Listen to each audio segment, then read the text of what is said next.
Bakit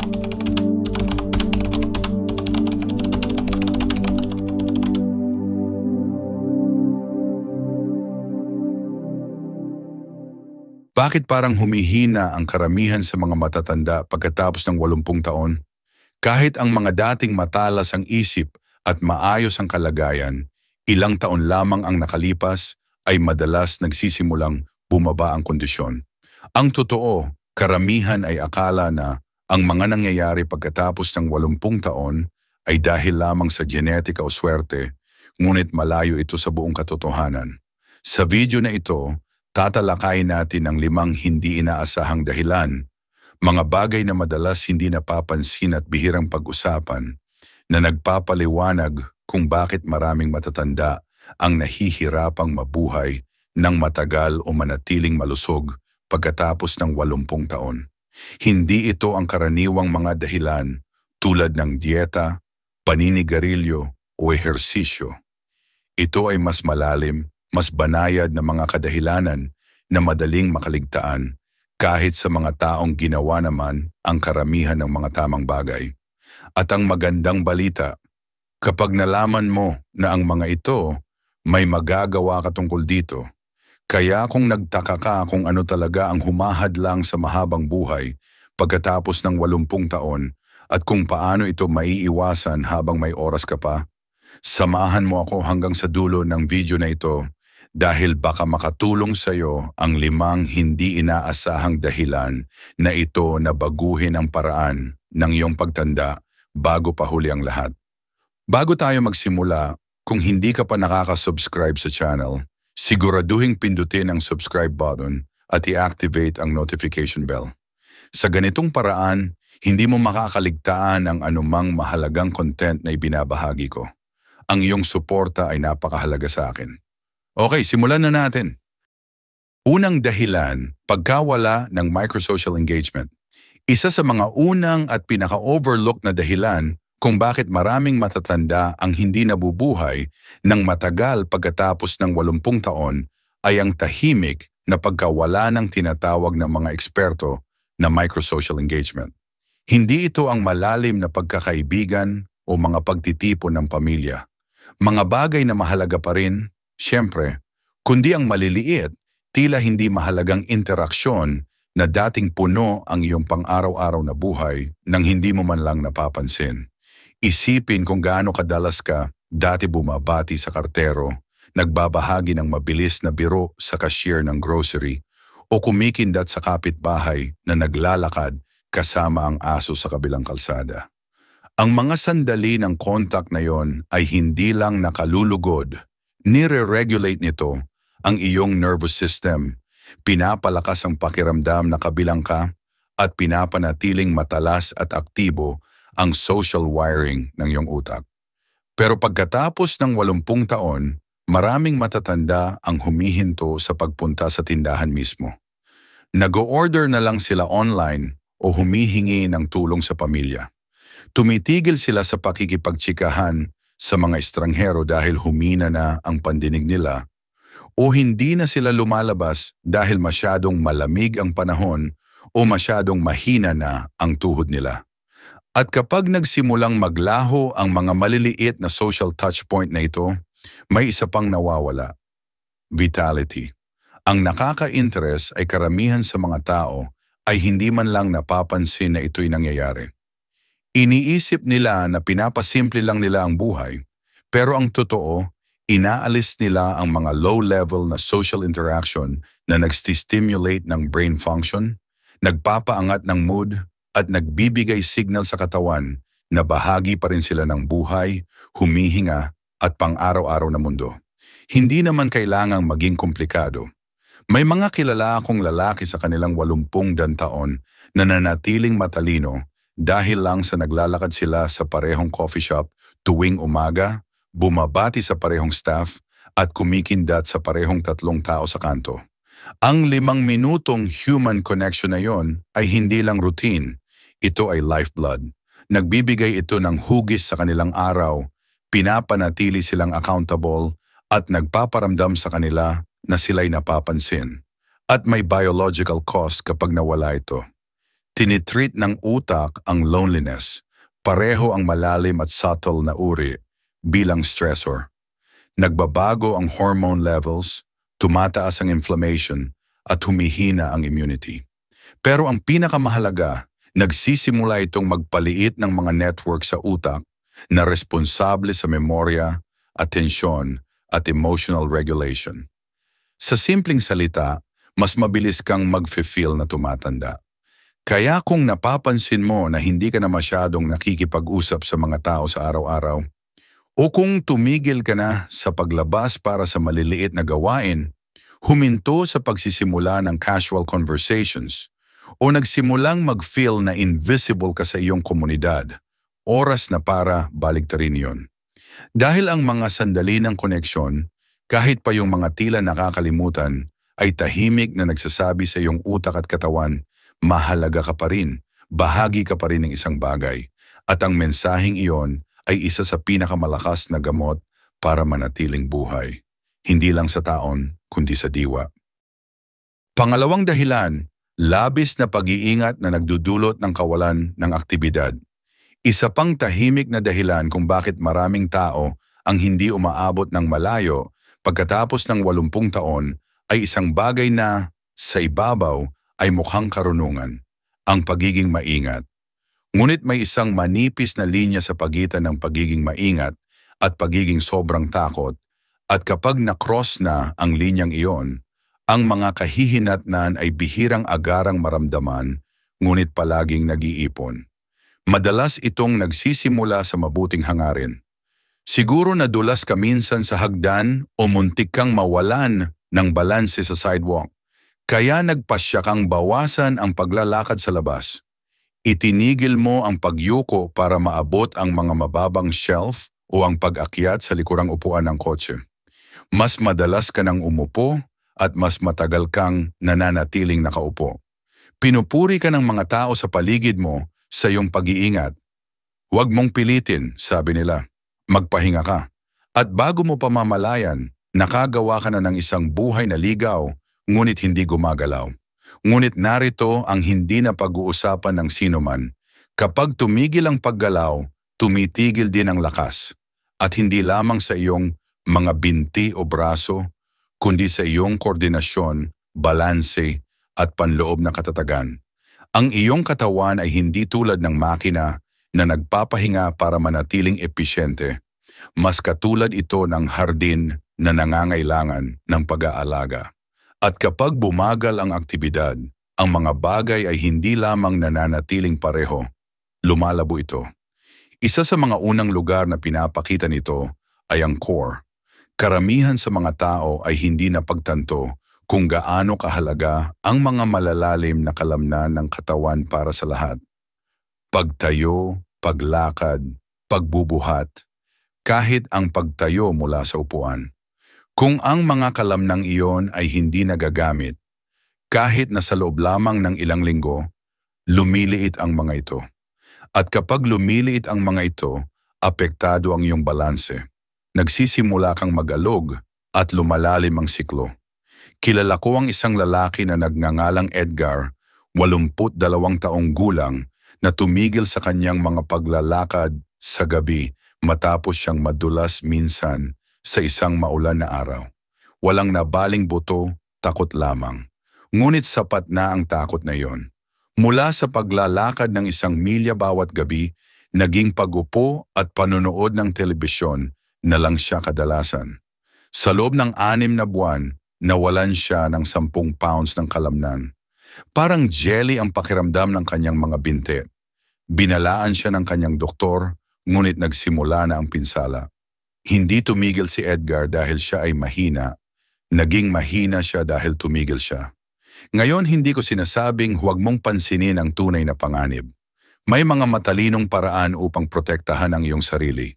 Paggamit ng handrails, pagsusuot ng matatag na sapatos, paglilinis ng mga daanan, kahit ang paggamit ng baston kung makakatulong ito. Ngunit may pagkakaiba sa pagitan ng pamamahala sa panganib at pagsuko dito.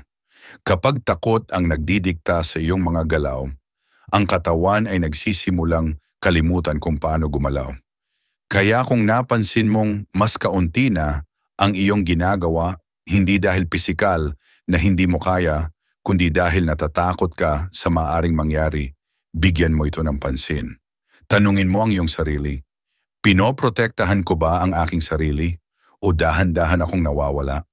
Dahil ang pamumuhay pagkatapos ng 80 taon ay hindi lamang tungkol sa hindi pagkahulog, ito ay tungkol sa patuloy na paggalaw kahit na kailangan mo itong gawin ng mas maingat, mas mabagal at mas sinasadya.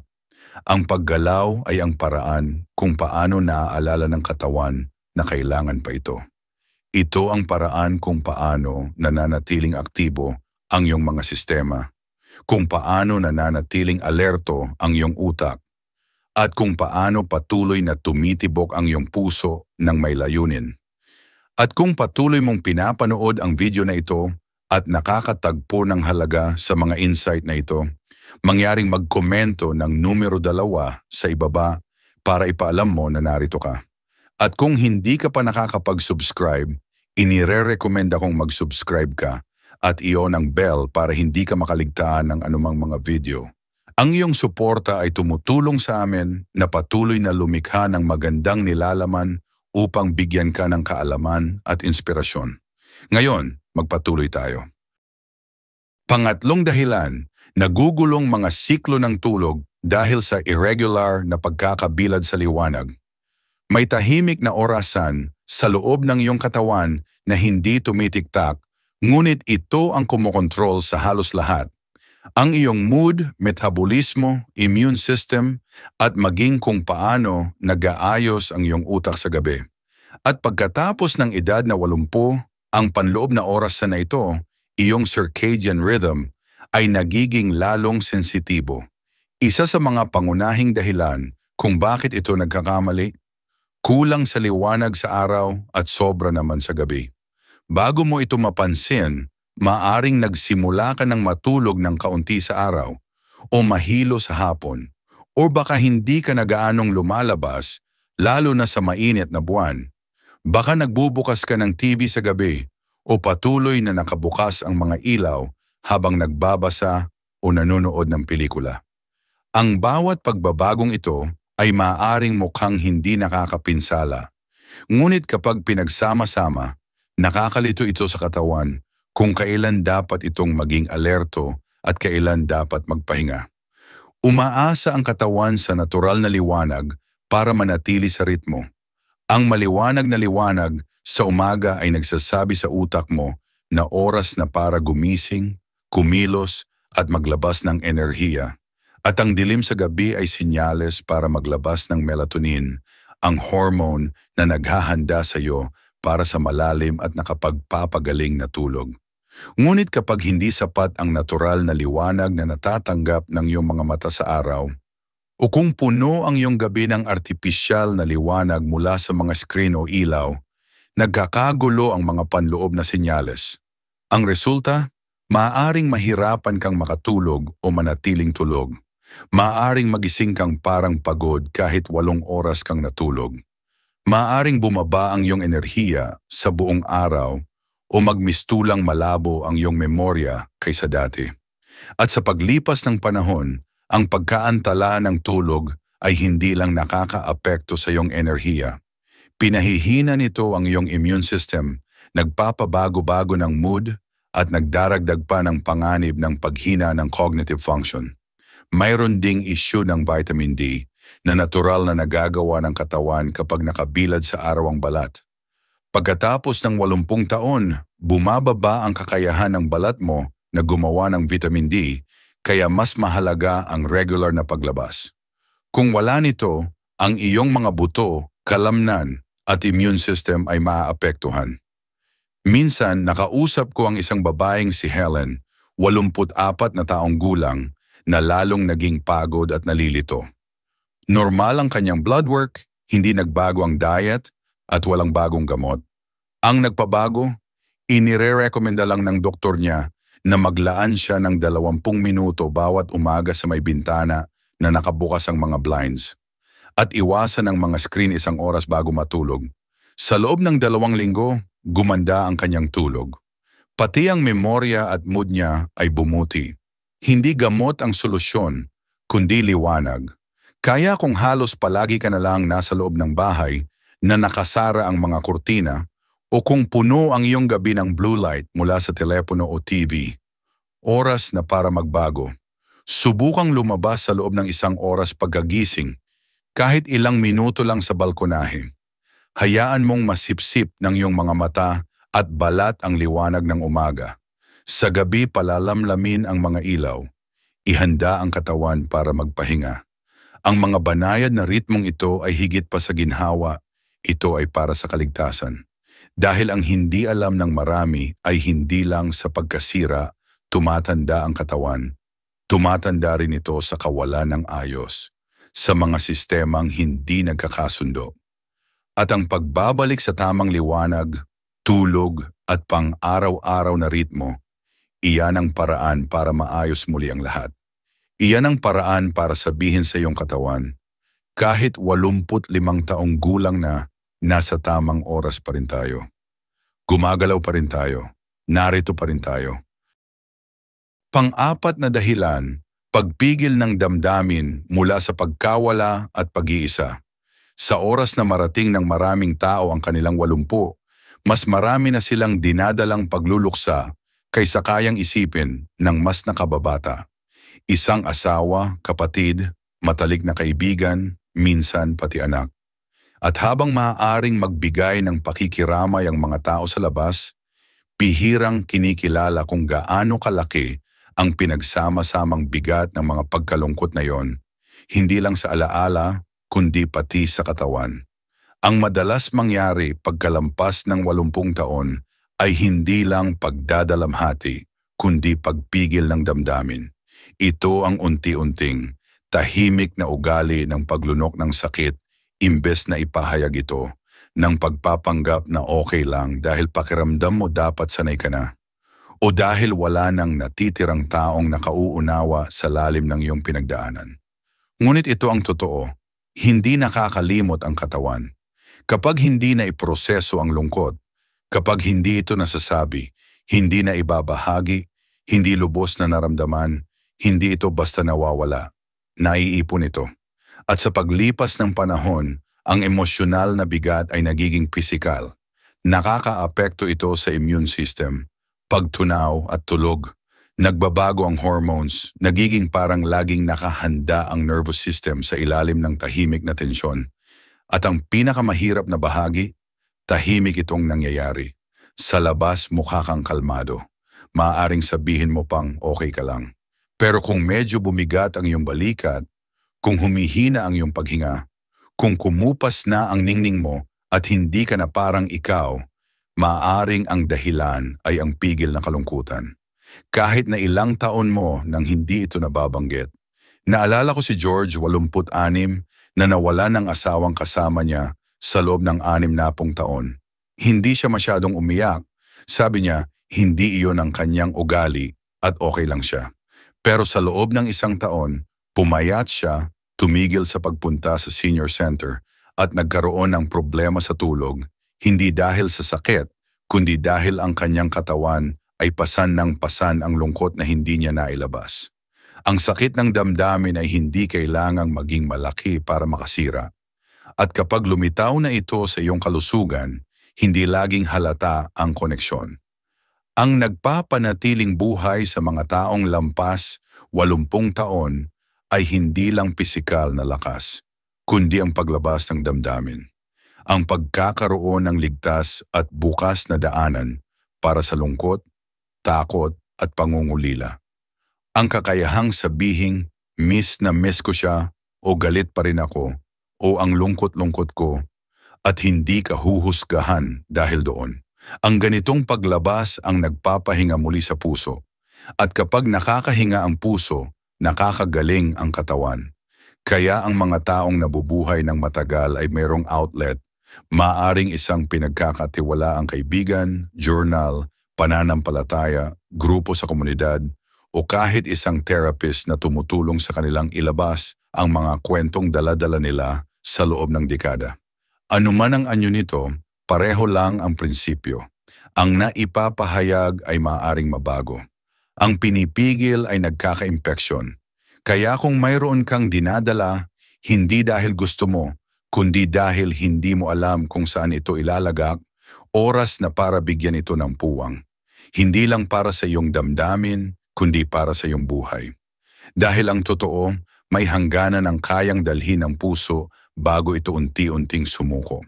At kung gusto mong mabuhay ng lampas 80, hindi lang humihinga, kundi buhay, kailangan mo ring hayaan itong makaramdam.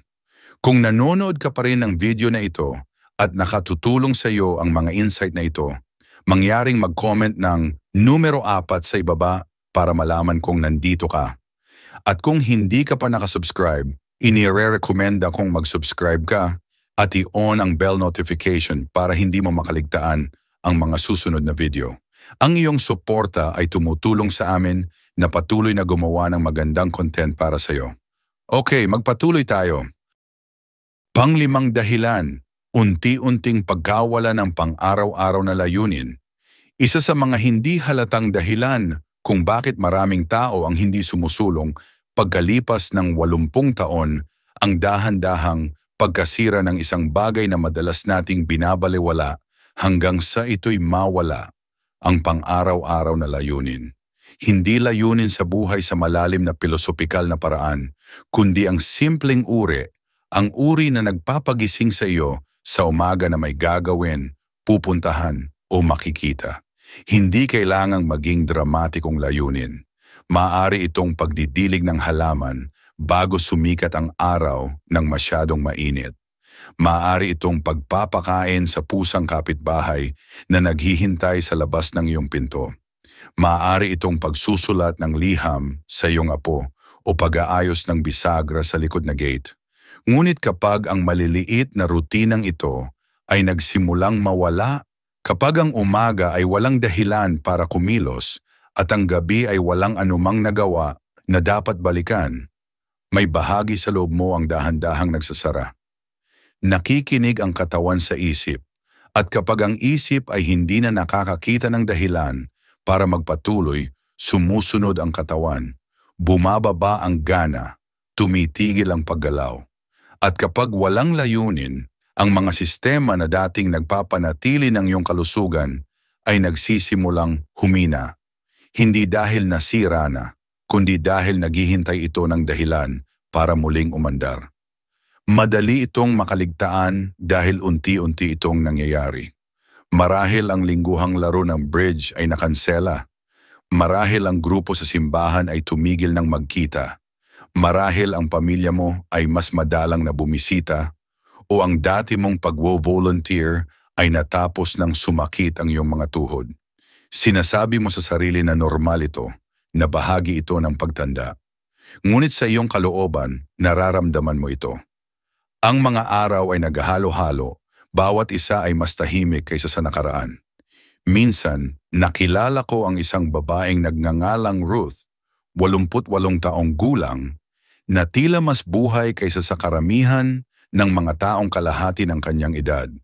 Hindi siya mayaman, hindi perpekto ang kalusugan, at hindi siya napapaligiran ng malaking pamilya. Ngunit mayroon siyang isang bagay na hindi kailanman nawala sa kanya. Routine. Tuwing Lunes nagsusulat siya ng mga postcard para sa mga hindi nakakalabas ng bahay sa kanyang simbahan. Tuwing Huwebes, gumagawa siya ng sopas at iniipon ito para sa isang lokal na shelter. Araw-araw, umuupo siya sa bintana bandang 4:00 ng hapon para panoorin ang mga batang kapitbahay pauwi mula sa paaralan. Alam niya ang kanilang mga pangalan, kumakaway siya sa kanila at kumakaway rin sila pabalik. Hindi ito kahanga-hanga, ngunit nagbigay ito ng saysay sa kanyang mga araw. Nagbigay ito ng ritmo sa kanyang puso. Nagbigay ito ng tuloy-tuloy na buhay. At iyon ang sikretong walang nagsasabi sa iyo. Mananatiling buhay ang katawan hanggat naniniwala itong kailangan ito. Ang layunin, kahit na ang pinakamaliit, ay parang pampasigla. Sinasabi nito sa iyong mga selula na patuloy na mag-ayos, sa iyong mga organo na patuloy na gumana, sa iyong utak na patuloy na matuto. Kapag nawala ang pakiramdam na ikaw ay may saysay, kapag naramdaman mong ang iyong presensya ay hindi na mahalaga kaninuman o saan man, ang ningas ay nagsisimulang humina. Iyon ang dahilan kung bakit ang mga taong nabubuhay ng higit sa 80 taon ng may ginhawa at sigla ay karaniwang may anumang nag-aangkla sa kanilang araw. Maaring ito ay isang hardin, alaga, journal, ritual, tawag sa telepono o simpleng panalangin sa umaga. Ang mahalaga ay hindi ang laki, kundi ang pagiging tuloy-tuloy. Ang pagkaalam na kapag bumuka ang iyong mga mata sa umaga, may dahilan kang bumangon. Kaya kung pakiramdam mo'y medyo nawawala ka, na parang nawala ang hugis o kahulugan ng iyong mga araw, huwag itong balewalain. Hindi lang ito kalungkutan, ito ay senyales. Humihingi muli ang iyong katawan ng ritmo, ng estruktura, koneksyon, layunin. Dahil sa huli, ang mahabang buhay ay hindi lang tungkol sa tibok ng puso, kundi sa pagnanais nitong patuloy na tumibok. At ang tahimik na pagnanasang iyon na magpatuloy, manatiling konektado at manatiling may saysay, iyon ang nagdadala sa mga tao ng higit sa 80 taon at sa mga buhay na puno pa rin ng kabuluhan. Huling mga kaisipan, sa pagtatapos ng video na ito, nais kong iwan sa inyo ang isang simple ngunit makapangyarihang katotohanan. Karamihan sa mga tao ay hindi humihina pagkatapos ng 80 taon dahil sa isang pangyayari lamang. Hindi ito isang diagnosis, pagkahulog o kaarawan na biglang nagbabago ng lahat. Ito ay ang dahan-dahan at tahimik na paghina ng mga gawain, ritmo at mga dahilan upang manatiling aktibo. At kadalasan ang mga pagbabagong ito ay napaka-subtle, napaka-unti-unti, na hindi mo namamalayan ang nangyayari hanggang sa may nararamdaman ka sa loob na mas mahina kaysa dati. Ngunit ang magandang balita ay ito, kung paano nangyayari ng dahan-dahan ang mga pagbabagong ito, maaari rin itong baligtarin ng paunti-unti. Isang lakad sa labas, isang karagdagang pag-uusap sa isang tao sa tindahan, isang maliit na pag-unat sa umaga, isang bagay na gagawin mo ngayon, hindi dahil kailangan, kundi dahil nagbibigay ito ng istruktura, koneksyon o kahulugan. Ganyan mo sisimulang ibalik ang mga bagay. Kaya isipin mo ang 5 hindi inaasahang dahilan na tinalakay natin. Alin ang pinakanagulat sa iyo? Alin ang pamilyar ngunit nakakabahala? At higit sa lahat, alin ang handa mong gawa ng aksyon kahit sa maliit na paraan simula ngayon? Dahil ang totoo, mas malaki ang kapangyarihan mo kaysa sa iniisip mo. Hindi para pigilan ang pagtanda, kundi para baguhin ang paraan ng iyong pagtanda.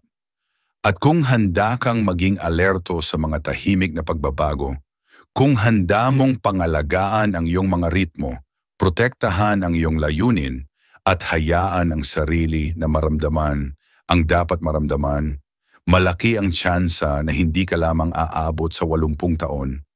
Mabubuhay ka ng higit pa rito, ng buo at malalim, ayon sa iyong mga termino. Salamat sa pagsama sa amin ngayon. Gusto naming marinig ang inyong mga saloobin, mag-iwan ng komento sa ibaba at ibahagi ang isang bagay na natutunan mo ngayon at kung paano mo ito gagamitin sa iyong buhay. Mahalaga sa amin ang inyong mga kaisipan, kaya huwag mag-atubiling ibahagi ang mga ito. Ang pagbabasa ng inyong mga komento ay nagbibigay sa amin ng malaking motibasyon at pag-asa. Kung nagustuhan mo ang video na ito at nakatulong ito sa iyo, mangyaring i-like, mag-subscribe at i-share. Ang inyong suporta ay tumutulong sa amin na patuloy na gumawa ng magandang content upang magbigay kaalaman at mag-inspira. Salamat sa panonood at inaasahan naming makita kayo sa susunod na video.